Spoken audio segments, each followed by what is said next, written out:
The two greatest things that we as coaches can do for our clients are, number one, of course, giving them a plan that's going to help them get lean, strong, and healthy, a plan that's going to help them achieve their goals. But the second thing was arguably just as important, and that is basically allowing them to forget everything else that's not in that plan, blocking out the noise.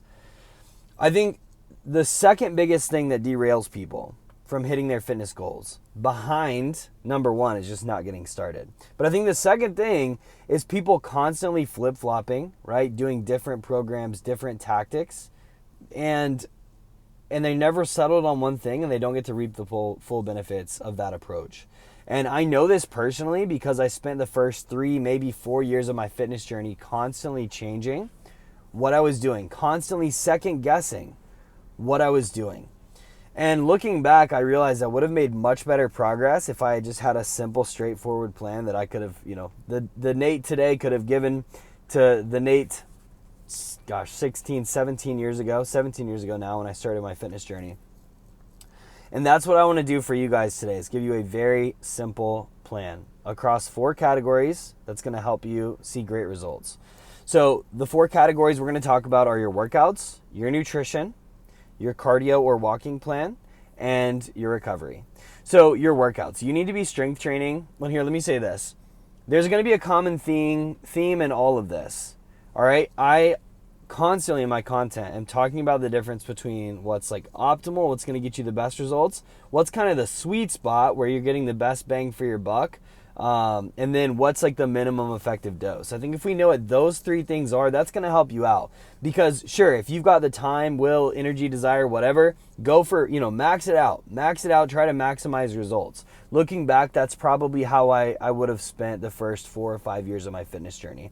Now with the clients that we're working with, honestly, if you're in your 40s, 50s, 60s, 70s, 80s, 90s, I'm not telling you that you shouldn't try to maximize it. You can. But part of trying to maximize your progress also means kind of towing the line between overdoing it, right? Like that's kind of you got to kind of toe that line between of overdoing it, and that's where you're going to find the sweet spot, or that's where you're going to find the amount of work that's going to help you maximize progress. That makes sense if this is something you're passionate about, if you're, young, healthy, you're an athlete, whatever. Those are reasons that you might want to do it. And wanting to do it, that's reason enough, okay? But for most people, I recommend either the sweet spot, that's what I would recommend, where you're not having to worry about overdoing it. You're staying far enough away from that line, but you're probably going to get 70, 80, 90% of the benefits with maybe 60 to 70% of the work. That seems to be the best deal for most people. And then if you're just super slammed, or you have low recovery capacity due to health issues, you have a crazy schedule, whatever it is, doing the minimum effective dose is perfectly reasonable, okay? Because it still allows you to make progress with a very, very minimalistic plan. So, just understand that's where I'm coming from. Most of my content, I'm not talking about how to maximize the speed of progress. We're going for what's that sweet spot for most people. So you want to make sure in terms of your workouts, you want to make sure you're strength training. You definitely need to be strength training, and you want to work out at least 2 days a week for 30 minutes. That's kind of the minimum effective dose. Now, I recommend 45 minutes. That's what my clients do. If you can do that, I would encourage that. It allows you to get a little extra high quality work in. And then if you have the time, definitely add that 3rd workout in per week. For most people, that's going to make sense if you can do it. So just know that 2 is super effective. 3 is going to get you even better results. Maybe about 5% of my clients do I recommend training 4 days a week. Again, it would be somebody who's just like really itching to maximize it, or they just love it, or they're young and healthy and they can tolerate the extra workload. But for most people, right, you can see incredible results training just 2 to 3 days per week. All right, so with those workouts, you want to make sure you're hitting each muscle group at least once per week and ideally twice per week. You want to be doing 2 to 3 sets per workout per muscle group. So per muscle group per workout. So ideally by the end of the week, you are hitting each muscle with 4 to 6 sets. And this doesn't include warm-up sets. Those sets need to be done with good form. Learn good form and never stop using good form. Use a full range of motion. Take them close to failure, close to the point where you're pushing and you literally can't move the weight anymore. You don't need to hit failure, but you want to get close, within 1 to 2 reps. And then you want to make sure you're resting. Rest a good 2 to 3 minutes between sets. It sounds counterintuitive, but rushing through your workout, even if your muscles are more fatigued and sore, you're actually not getting as good of progress, okay? That's your workouts. Next is nutrition. So you've got to understand the difference between nutrition principles and tactics. Tactics are what everybody's talking about.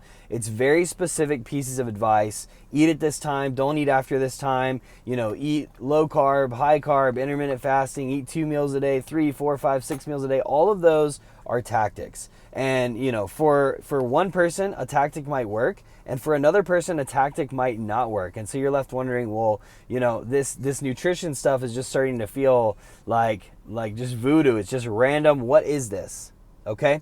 And it's not, but this is why you have to understand the difference between principles and tactics. Principles are like the guardrails of the highway. They're like the law of gravity. They cannot be violated. You can try to violate it, but it's not going to work. Every time you jump up, you're going to come right back down. If you try to get to your destination, but you want to do it outside of the guardrails, you want to do it off the road, good luck. You might get there, but you're going to be beat up, banged up, and you probably aren't going to arrive. Pardon the spitting, but we're real fired up about this. You're probably not going to arrive in the first place, okay? So what are the 5 nutrition principles? They're 5 principles that I've discovered. If you follow these, you're going to see great results, and you can choose whichever tactic, choose whichever lane of the highway you want, as long as you're within the guardrails, okay? So those are, number 1, eat mostly real foods. That's eat single ingredient, God made it himself foods, foods that God made, not foods that were made in a lab or factory or with a scientist.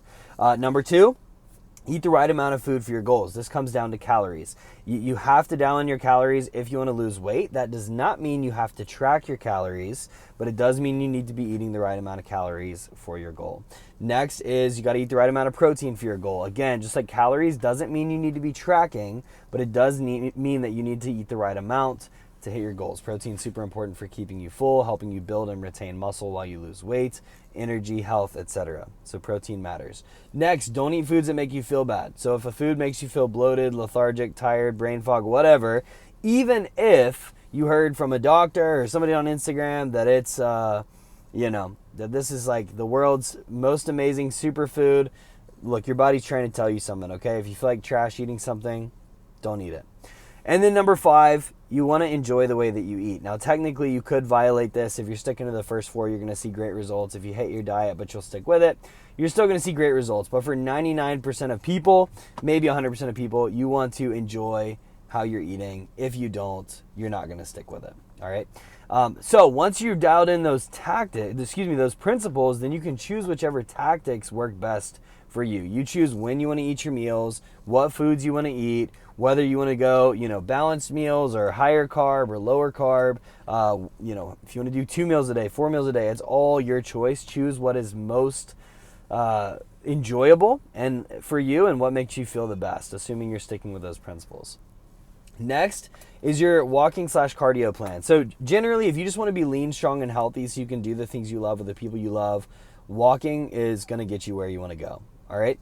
If you want to add in cardio on top of that, that's great. Start small and ramp up from there. But again, in terms of walking, if you're very sedentary, start with a very low doable number, like 4,000 to 5,000 steps per day, and work your way up until you're getting 6,000 to 10,000 steps per day. Again, if you want to do more, it's just like training. If you want to do more and you can do that sustainably and you feel good doing it, then go for it. There's probably benefit to doing that, but most of the benefit are going to come in those first few bumps of going from like sedentary to walking a little bit more. That's going to give you the greatest benefit. Going from walking a little bit to a moderate amount, there's some really good benefits there.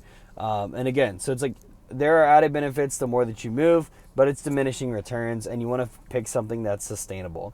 And again, if you want to add in cardio, you're welcome to do that. Maybe you add in some zone 2. Maybe you're feeling real frisky and you want to add in some sprints, something like that, or some like HIIT style cardio. That's great. But again, start small. Make sure you're feeling good, you're recovering from it, and it's sustainable for you, and then you can do more from there.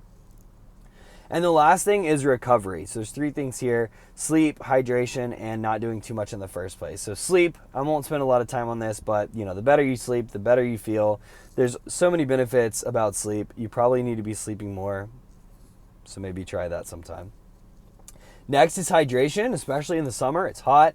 If you're outside, you're sweating more. You definitely want to stay hydrated. And hydration is definitely about drinking water, but it's also about your electrolytes. So salt your food to taste. Your body's smart.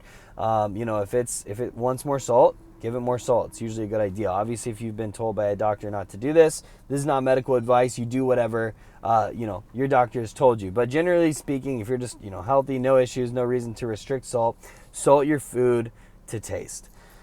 All right, and then on top of that, if you drink plenty of water and maybe a little bit extra during the summer. So drink when you're thirsty and then maybe a little bit more, especially during the warmer months and especially if you're outside sweating, things like that. And then again, if you're outside sweating or working out a lot, then you might want to add in some electrolytes as well.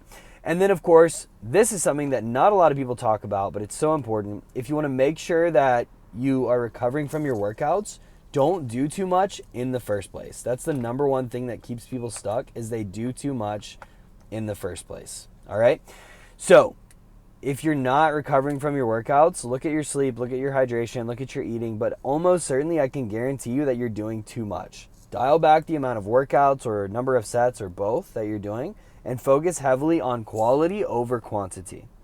And so that right there, ladies and gentlemen, if you will focus on these things that I've laid out across strength training, nutrition, your cardio walking plan, and recovery, this is going to help you get great results. These are the main things you need to focus on. Everything else is optimization. So find a plan that's going to help you adhere to those things that I just laid out in this video.